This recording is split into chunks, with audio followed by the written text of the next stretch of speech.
The skies above Earth darkened on an ordinary Tuesday afternoon, not from clouds or storms, but from the massive ship that hung silently over New York City. Screens worldwide flickered to the same image, a being unlike anything humans had seen before. People of Earth, I am Ambassador Trell of the Galactic Council. We come in peace and with an invitation. The world held its breath. Decades of wondering if we were alone in the universe ended in a single moment. 3 days later, after frantic meetings of the United Nations, 2 representatives were chosen. Captain James Wilson, a decorated military officer with a calm demeanor, and Anna Miller, a diplomat known for her sharp mind and steady nerves. They would be the first humans to board the Council ship. Remember, the UN Secretary said as they prepared to leave, "You represent all of humanity now." James nodded, his face revealing nothing of the fear he felt inside. Anna clutched her briefcase tighter, containing notes on every human culture and custom she thought might be relevant. The shuttle ride to the main ship was silent.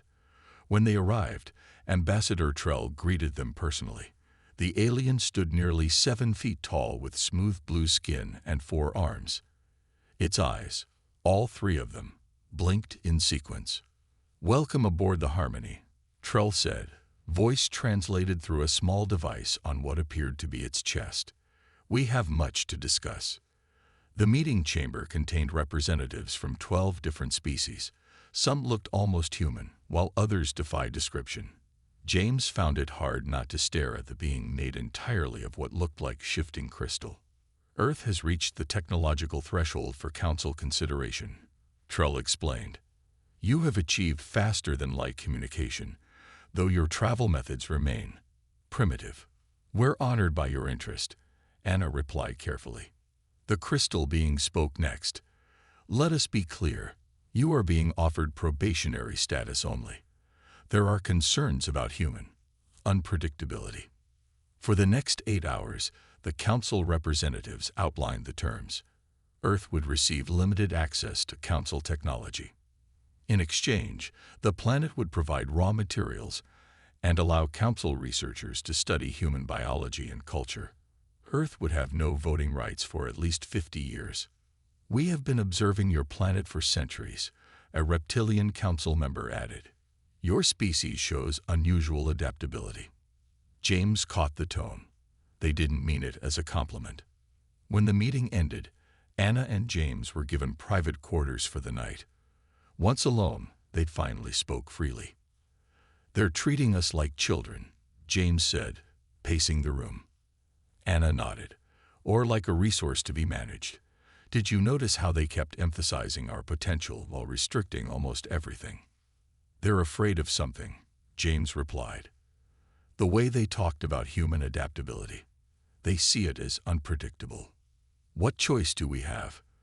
They're centuries ahead of us technologically." James looked out the viewport at Earth below, blue and perfect. For now. The next morning, they were presented with the formal agreement. The terms were non-negotiable. Earth could accept probationary status or decline all contact, isolation or submission. "We will bring this to our governments," Anna said diplomatically. "Such decisions cannot be made by just 2 people."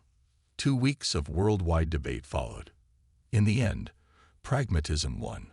Earth signed the agreement, and humanity officially joined the Galactic Council as its newest and most restricted member. What no council member noticed was the determination in human eyes as they signed, or how quickly universities worldwide began analyzing the few pieces of technology they were granted access to, or how military leaders like James Wilson started quiet conversations about independence. The Council had invited humanity to the table, but they had severely underestimated who they were dealing with. 5 years passed since Earth joined the Galactic Council. The initial excitement had faded. The promised technological advances came slowly and with heavy restrictions. Meanwhile, Council ships arrived regularly to collect Earth's resources. Anna Miller stood at the window of the United Earth Embassy on the Council's central station. The view of swirling nebulae outside should have been beautiful. Instead, She felt only frustration. Another request denied, she said, tossing a datapad onto her desk. That's the third medical technology transfer they've blocked this month. Her assistant nodded tiredly. They had both grown used to disappointment. Across the station in the military liaison office, Captain James Wilson, now Colonel Wilson, reviewed the latest resource quotas. The numbers made his jaw tighten. The Council had increased Earth's mineral requirements by 30% while offering nothing in return. "Sir," his aide said, entering the room, "Major Davis is here to see you." Mark Davis entered, looking over his shoulder before closing the door. His face was pale. "You need to see this," he whispered, placing a small device on the desk. "What am I looking at?" James asked as holographic text appeared above the device. "Council communications I found. They never expected me to understand their technical language, but I've been studying." James read quickly, his expression darkening. The messages discussed Earth's status in cold, calculating terms. One passage stood out. Human innovation rates suggest continued technological isolation is essential. Permanent probationary status recommended. "They never intend to make us full members," James said quietly. Mark nodded. "It gets worse. Look at the resource planning section." The projection showed increasing demands on Earth's resources for the next century, with no plan to ever reduce the quotas. "We're not partners. We're a mine they're planning to strip bare," James said. That night, James met Anna at their secure apartment. After checking for listening devices, he showed her what Mark had discovered. "I suspected something like this," she said, but seeing it written out, her hands shook slightly. "There's more," James said. "Remember the Wilson-Miller theory?" Anna smiled despite her anger. During their first year, they had developed a theory that Council technology was intentionally designed to be inefficient when given to new species. The communications confirm it. They're giving us outdated tech while taking our best innovations. That fusion refinement process developed in Tokyo last year. The Council has already integrated it into their ships. Anna paced the room. "We need to tell Earth." "Carefully," James warned. "The Council monitors all official communications." Over the next month, they gathered more evidence. They found allies among other junior Council species who shared similar frustrations. Most importantly, they made contact with Admiral Lisa Grant back on Earth. In a secure bunker beneath the Rocky Mountains, Admiral Grant assembled Earth's top leaders. 25 men and women who represented the planet's major powers listened as the evidence was presented through carefully encrypted channels. "So we've been played," the Chinese representative said bluntly. "The question is, what do we do about it?" asked the representative from Nigeria. Admiral Grant stood. "I have a proposal. We comply publicly while building our strength privately." She outlined a daring plan. Earth would continue meeting Council demands while secretly developing independent technologies. They would build hidden facilities on moons and asteroids beyond Council monitoring range. "How long can we keep such operations secret?" someone asked. "We don't need forever," Admiral Grant replied. "Just long enough to achieve certain key technologies." The vote was unanimous. Operation Independence began that day, hidden beneath continued smiles and cooperation with the Council. In his Council office, Colonel Wilson received the coded confirmation. He deleted it immediately and allowed himself a small smile. The Council thought they had calculated everything about humans, except their determination to be free. Deep beneath the Martian surface, Tom Reed wiped sweat from his forehead. The engineer had been working for 18 hours straight, but sleep could wait. The machine in front of him represented humanity's best hope. "Run test sequence alpha," he commanded. The engine core hummed to life. Blue energy pulsed through transparent conduits. The readings on his screen climbed steadily, then shot past all previous records.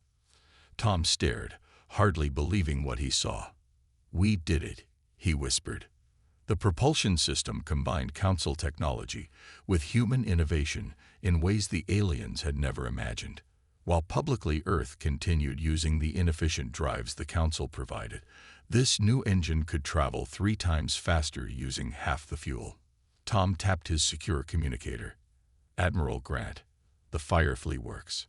I repeat, Firefly is operational. Across the solar system, hidden human activities accelerated. According to official records, Earth maintained only the 6 small outposts the Council had approved. In reality, 23 additional bases operated in secret, built in asteroids, moons, and planetoids with materials that could block Council sensors. Admiral Lisa Grant stood in the control room of Sanctuary Base, hidden within Saturn's rings. The facility housed 5,000 people, scientists, engineers, military personnel, all working toward independence. Status report, she demanded. Her second-in-command handed her a tablet.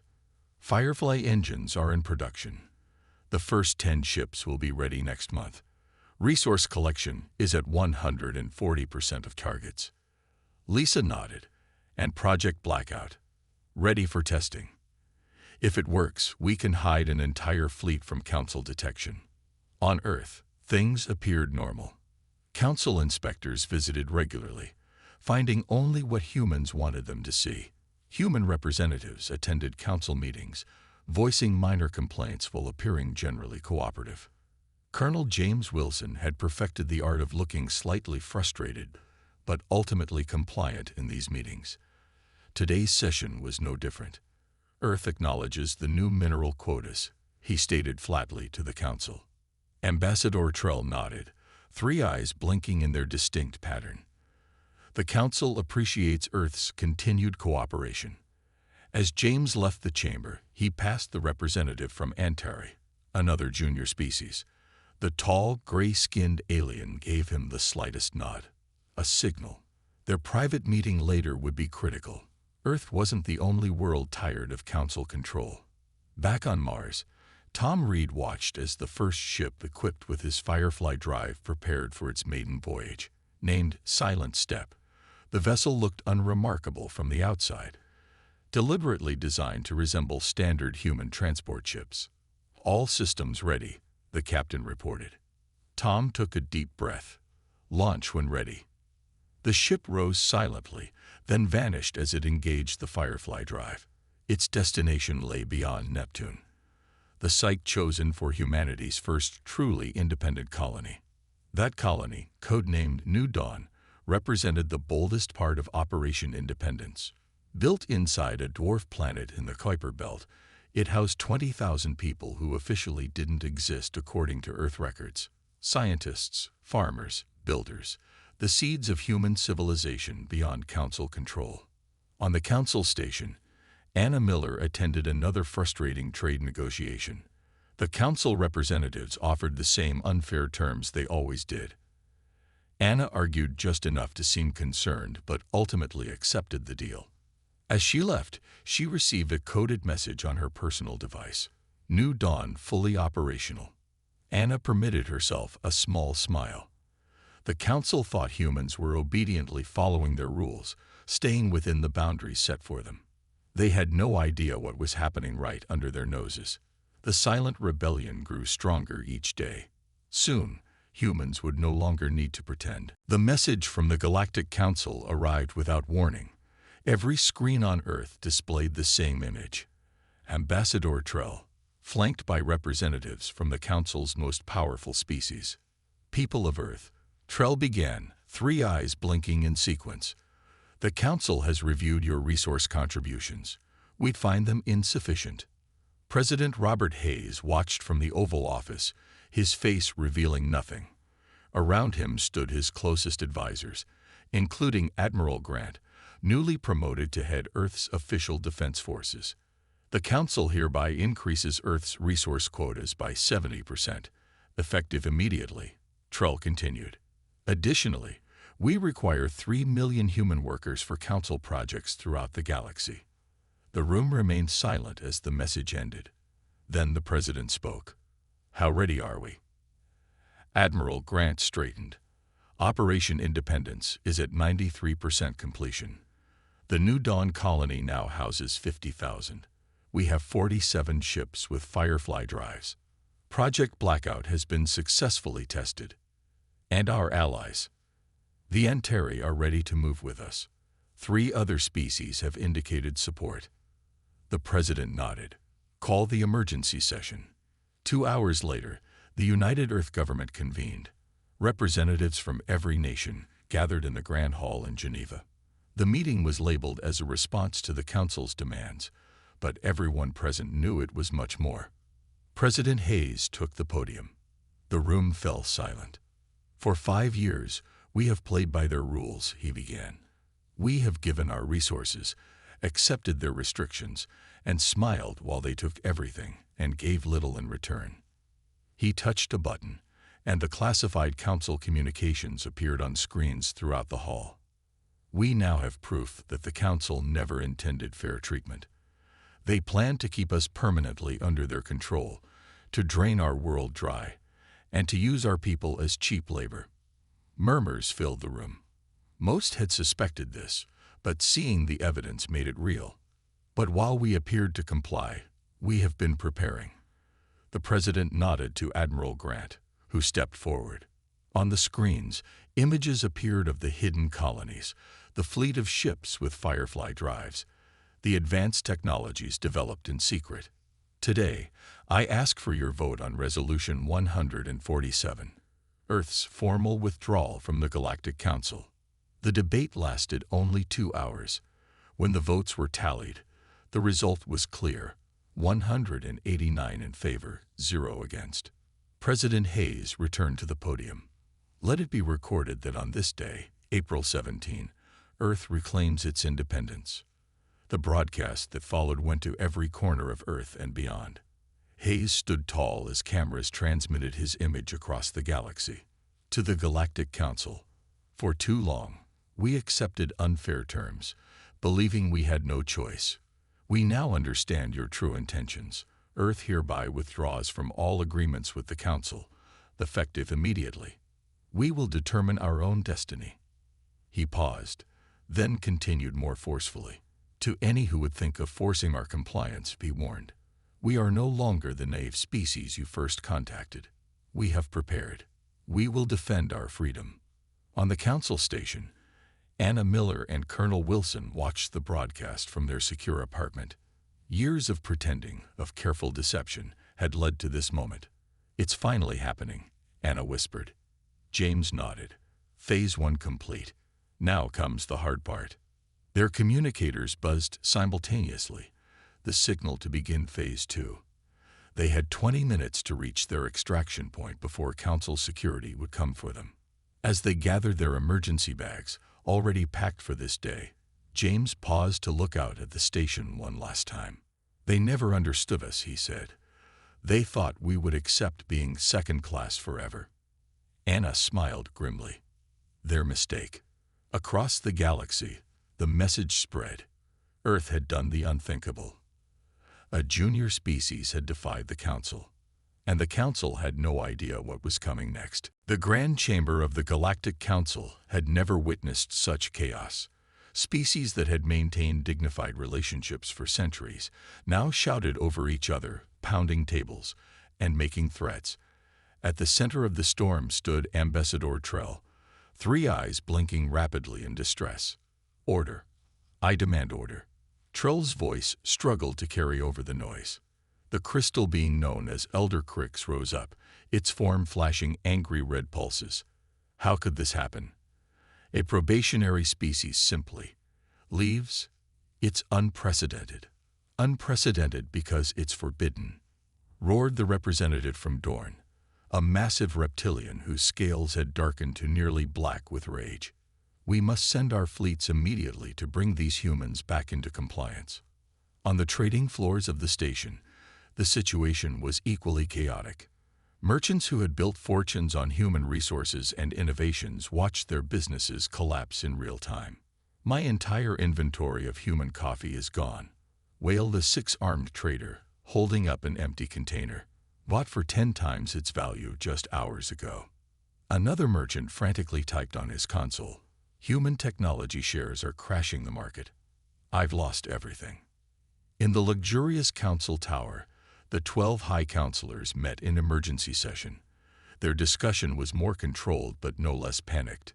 The humans were supposed to be contained, said High Counselor Veth, her insectoid mandibles clicking anxiously. The observation reports assured us they would need centuries to develop independent capacity. Clearly, they deceived us, replied High Counselor Morn. The question is how thoroughly. A holographic projection appeared in the center of the table, showing Earth and its solar system. Red markers indicated known human settlements on Mars, Venus, and several moons. These are their official outposts, explained the military advisor. All appear normal, still operating with council technology. And unofficial activities? Asked Veth. The advisor hesitated. We cannot be certain. Our deep scans of the system show some anomalies, but nothing conclusive. What of our operatives on Earth? Communication has been cut off. The humans have implemented some kind of blocking technology we haven't seen before. The implications hung heavy in the air. If humans had developed technology unknown to the Council, what else had they hidden? In a less grand but more practical meeting room, the Resource Council tallied the immediate impact of Earth's departure. 43 species depend on human agricultural products, reported one analyst. 17 rely on human medical innovations and human entertainment media. The market is collapsing entirely. Can we replace these resources? Asked the chairperson. Not quickly. Human crops have unique properties. Their medical approaches use unconventional methods that produce superior results, and no species creates stories quite like they do. In the Military Command Center, generals from 6 dominant council species reviewed their options. We should blockade their system immediately, suggested General Draz of the Tornai Fleet. Show them the consequences of defiance. With what ships? Countered Admiral Plex. Our nearest battle group is 3 weeks from Earth, and it's only 12 vessels. Surely that's enough to intimidate a junior species. Admiral Plex brought up the latest intelligence report. We're receiving disturbing readings. Energy signatures unlike anything in our database have been detected throughout their system, and our long-range scans show, well, nothing. Nothing. As if parts of space are simply empty. No stars, no background radiation. Just voids. The generals fell silent. They all recognized what this meant. The humans had developed cloaking technology that exceeded council capabilities. Back in the Grand Chamber, Ambassador Trell finally restored a semblance of order. The High Council has made its decision, Trell announced. Earth will be contained. No species may trade with humans. Any attempting to follow their example will face similar isolation.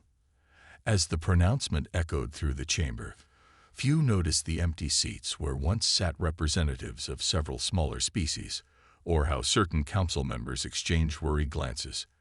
The humans had done more than leave. They had shown it was possible. Colonel James Wilson and Anna Miller raced through the service corridors of the council station. Alarms blared overhead as security forces searched for all human representatives. This way, James said, turning sharply left. Our extraction point is 2 levels down. They rounded a corner and froze. A tall, gray-skinned figure blocked their path. Ambassador Vrel of the Antari people raised a 4-fingered hand in greeting. No time for formalities, Vrel said. Follow me if you wish to survive. With no better options, they followed the alien through a hidden door into a narrow passage. The path twisted through the station's maintenance tunnels until they reached a small docking bay. My personal shuttle, Vrel explained, already programmed for your rendezvous coordinates. Why help us? Anna asked, eyes narrowed with suspicion. Because for 3 centuries, the Antari have endured what Earth refused to accept for 5 years. Vrel's large eyes blinked slowly. Your people have shown us all another path. As the shuttle detached from the station, James saw council security forces rushing into the bay too late. They were away. 2 days later, In the secure command center of New Dawn Colony, President Hayes met with his advisors. The holographic display showed the Council's response. 50 ships forming a blockade at the edge of the solar system. They're maintaining distance, Admiral Grant noted. Testing our response. They don't know what we're capable of, Tom Reed added. He had been brought from Mars to oversee the colony's technological defenses. A communications officer interrupted. Sir, we're receiving a transmission. It's not from the Council fleet. The holographic display shifted to show Ambassador Vrel. Behind the Antari stood representatives from 3 other species. President Hayes, Vrel began, I speak for the Antari, the Jopari, the Mezan, and the Talon. We seek formal alliance with Earth. The room fell silent. These were all Council species, though minor ones. The Council calls this treason, Vrel continued. We call it survival. For too long, we have been kept at the margins, our resources drained, our innovations stolen. Earth has shown another way is possible. What do you offer this alliance? Hayes asked carefully. Knowledge of Council weaknesses, access to trading networks beyond their control, and our own unique technologies. Vrel's expression softened. More importantly, we offer friendship based on equality, not subjugation. After the transmission ended, debate erupted among Earth's leaders. Can we trust them? Someone asked. Admiral Grant stepped forward. I believe we can. Our intelligence suggests these species have suffered greatly under Council rule. The Antari lost an entire moon to Council mining operations. The Talon were once a major power before the Council restricted their development. President Hayes nodded. Arrange a secure meeting. It's time to show the galaxy that Earth doesn't stand alone. 3 days later, the Council blockade moved closer to Earth. General Draz, commanding the fleet, felt confident. His ships carried the most advanced weapons in Council space. Final warning, humans, he transmitted. Return to Council authority or face the consequences. The response came not in words but action. Where empty space had existed moments before, 30 human vessels suddenly appeared, having dropped their cloaking shields. They were sleek, unlike any design the Council had seen. Impossible, Draz whispered. The humans should not have this many ships, nor technology this advanced. A transmission came through. On his screen appeared Colonel James Wilson, now wearing an admiral's uniform. The Council taught us an important lesson, Wilson said calmly. Never negotiate from weakness. He paused. We're not weak anymore. Behind the human fleet, more ships appeared.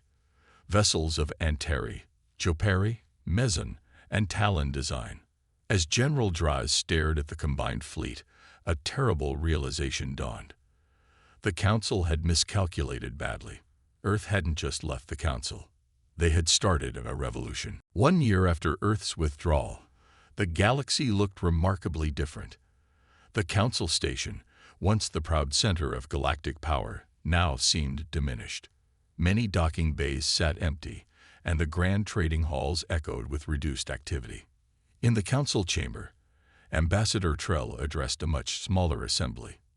Nearly a third of the seats remained empty, former members who had joined what was now called the Alliance of Independent Worlds. The Council remains the legitimate authority in the galaxy, Trell insisted, though the confidence had drained from his voice. These rebellious actions cannot continue. But they had continued, and thrived. Orbiting Jupiter, the new Alliance headquarters bustled with activity. Ships from 17 different species docked at the massive station nicknamed Freedom Point. Inside, representatives worked together without the strict hierarchies that had defined Council rule. Admiral James Wilson, now serving as Earth's security chief, walked through the main concourse with Anna Miller, who headed diplomatic relations. Both had come a long way from those first nervous days aboard the Council ship. Trade volume has exceeded our projections by 30%. Anna said, reviewing reports on her datapad. Turns out, when species are allowed to trade freely without Council taxes and restrictions, everyone benefits. James nodded, watching the diverse crowd. Hard to believe it's only been a year. The Council never understood that their greatest weapon was also their greatest weakness, Anna said. Keeping species isolated from each other prevented cooperation, until it didn't. In the Alliance Grand Chamber, President Hayes stood before representatives of all 17 member worlds. The Antari, once considered a minor power, now held a position of honor beside Earth. The Jopari, Mezan, and Talon completed the Alliance Leadership Council, with other species holding equal voting rights on all matters. 1 year ago, Earth stood alone against Council dominance. Hayes began. Today, we stand with friends who share our vision of a galaxy where all species can determine their own destiny. On the screens around the chamber, footage played of new colonies, joint scientific ventures, and ships bearing the Alliance emblem. Most striking were the images of advanced technologies now shared openly among members, the Antari's exceptional medical science, Earth's innovative propulsion systems, the Talon's agricultural breakthroughs. The Council claimed technology sharing would lead to chaos. Hayes continued. Instead, we have witnessed the greatest period of innovation and prosperity in recent galactic history. In a secure meeting room after the public address, the Alliance leaders received a surprising transmission. Ambassador Trell appeared, looking notably thinner and more haggard than a year ago. The High Council wishes to discuss terms, Trell said, 3 eyes blinking in what humans now recognized as extreme distress. Perhaps there is room for cooperation between our organizations. President Hayes exchanged glances with the other leaders before responding. The Alliance welcomes dialogue, Ambassador, but we will not return to the old system. Understanding, Trell replied carefully. The Council is prepared to recognize the Alliance's legitimacy. After the transmission ended, Vrel of the Antari spoke first. They are desperate. 8 more species are preparing to leave the Council. Their economy is collapsing without our resources and innovations, added the Talon representative. And their military advantage has eroded with each new technology we develop. Tom Reed, now heading the Alliance's Science Division, entered with the latest reports. Our combined research teams have just achieved another breakthrough. Energy efficiency has improved by 40%. President Hayes smiled. It seems working together produces better results than working in isolation. Who would have thought? Outside the window, Jupiter's great red spot swirled below, while ships from across the galaxy moved in careful patterns around the station. Each vessel represented a people who had chosen a new path, one based on mutual respect rather than domination. The Council had ruled through fear and resource control for millennia. It had taken humans just 5 years to prove there was a better way. And the galaxy would never be the same.